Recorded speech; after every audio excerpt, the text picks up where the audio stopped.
Today we are honored and happy to have a speaker who holds a special place in the hearts and minds of our graduates. Today's speaker is a native of Western New York who began her teaching career in 1991 at the Chautauqua County Jail.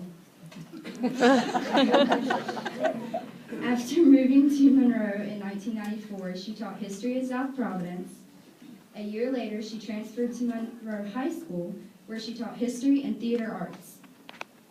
In 2007, she joined the family here at UCEC and quickly became a crowd favorite.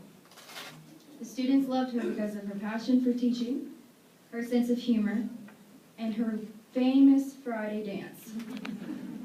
Upon retiring in 2010, she returned to New York to be closer to her family and is now active in the Jamestown Shakespeare Guild and serves as the caretaker for Cassandra Lake Swans. It is with great pleasure that I introduce to you our teacher, our mentor, and our friend, Miss Cynthia Riggle.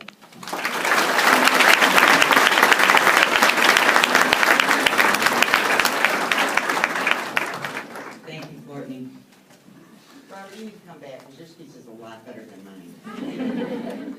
You practically stole it all, but that's okay. But I wanted to say I brought the big notes.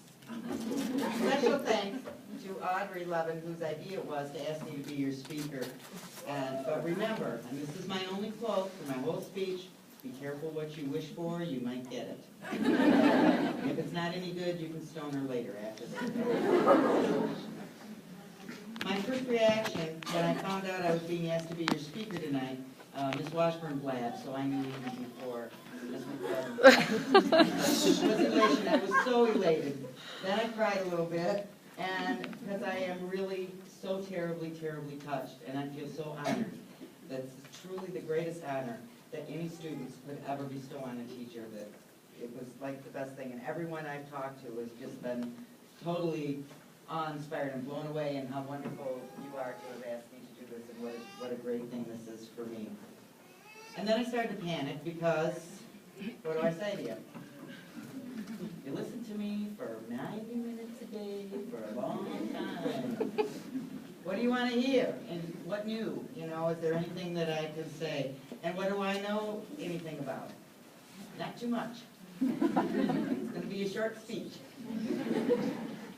But I looked into, you all know that I am terribly clairvoyant, and I always knew everything you were thinking before you did. And I have closed the eyes in the back of my head for the evening because you're all right here where I can see ya. And, I didn't know that I do have clairvoyant cards that tell me what you're thinking. And in order to share that with the audience, they'll pop up once in a while when it's necessary, when you're really sending some strong vibes to help kind of guide me and keep me on track here through our speech. Signal number one. There's a lot of them. When I was finally getting things kind of boiled down, I cast my mind back when Julius Caesar and I graduated. And he was not a very good student. We didn't like him too much. He always had to be in charge. He cheated. He would just take people out at random. Not too much fun.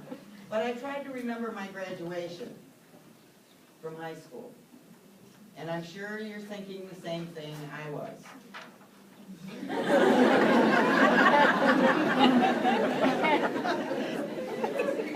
Last Monday, I ran into Whitney and asked her what you would like to hear, which was a treat, by the way. And her response was all the usual stuff, you know, about how successful we're going to be and all that. Fine. Not real helpful. And finally, yesterday, I decided to talk about what I know. So it's going to be definitely a very short little speech. I am going to talk a little bit about success, even though Robert already covered that pretty well. And basically, you stole my speech, so you're kind of leaving me hanging here. But that's okay. I'm not going to talk about how successful you're going to be. Because just as Robert said, you've already been successful. You are successful now.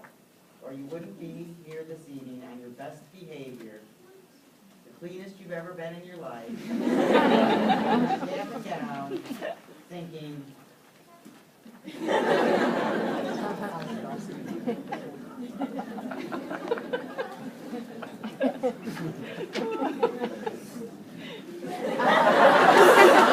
What is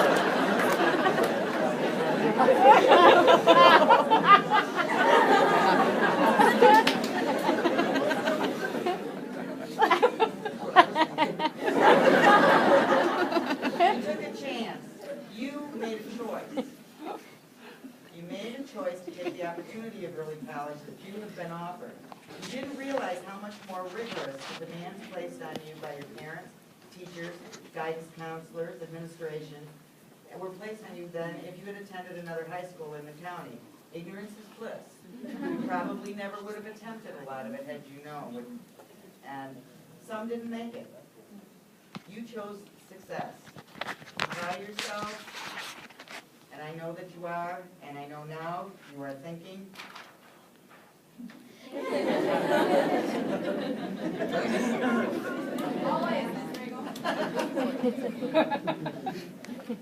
many of you were in my civics class. Yeah. I didn't teach you. You took a journey with me. You made the choice to talk, read, write, research, create, and play our way through the curriculum. Right? You had a good time. You made the choice to be successful and contribute and complete the tasks in the low-tech and my low-tech class. Our highest technology was a flannel board.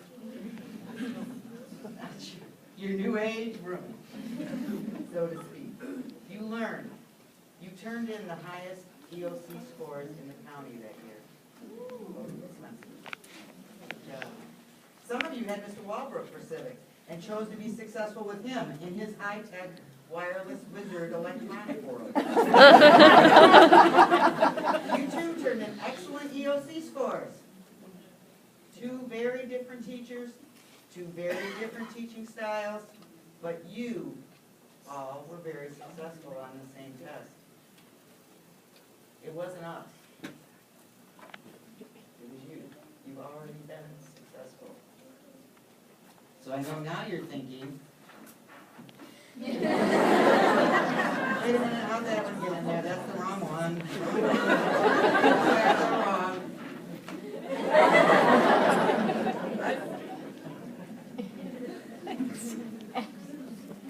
Some of you were in my Shakespeare class. And I am so very, very proud to see so many of you here tonight, especially some with you have no idea how awesome that is. Wow. I remember the first day of that class, Anthony. I remember it very clearly. I looked out into your little eyes and I saw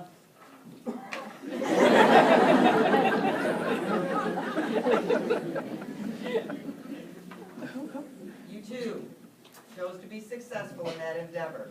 And boy, were you ever successful. I know it was not easy for you. I know it was a leap of faith. It was a hard choice for some of you to make. And you made that choice. You've already been successful. I'm not worried about you. But there is something I do want to tell you. That's enough of success. Something I took away from my high school that has had a most important impact on my life, and therefore it's impacted yours. If you were any of my students around me, my high school career, days, me and Julius, we called them Orange. Now, last week, and even though I've been working on this speech since I first found out a month ago or more, last week, 2 days ago actually, through a bizarre set of circumstances, I spoke with my 9th grade social studies teacher, Mr. UCEC. He's not dead.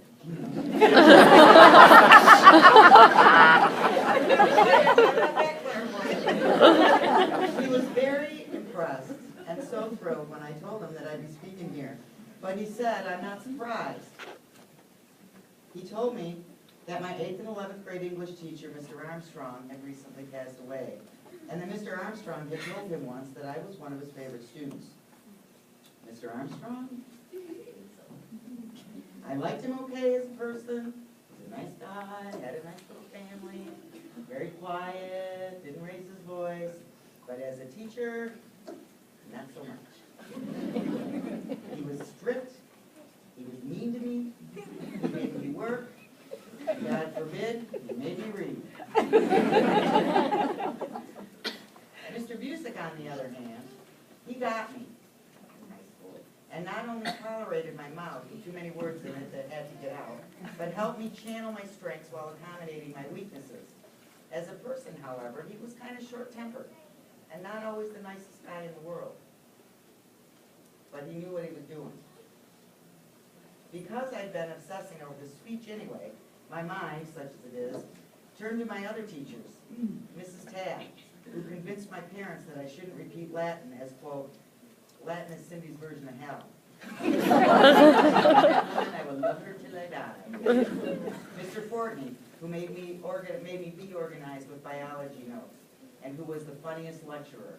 And if I could ever be half as good as him, I would be so thrilled. Oh, here's this one popped up.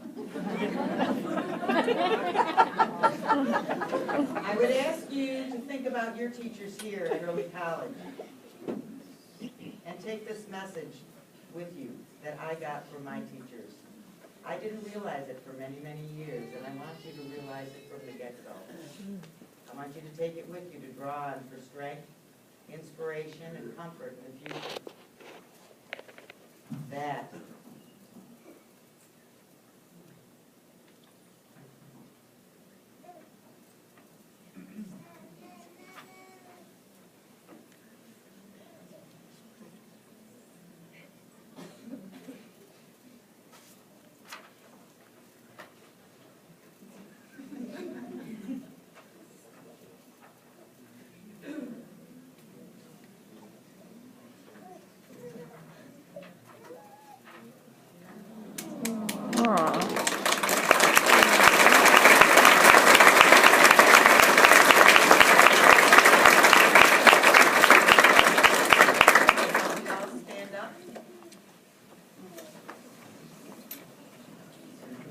like this.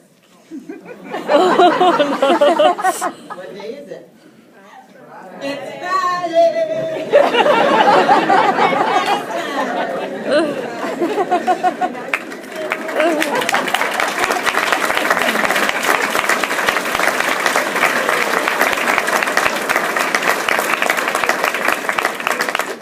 Congratulations. Remember, always. Oh.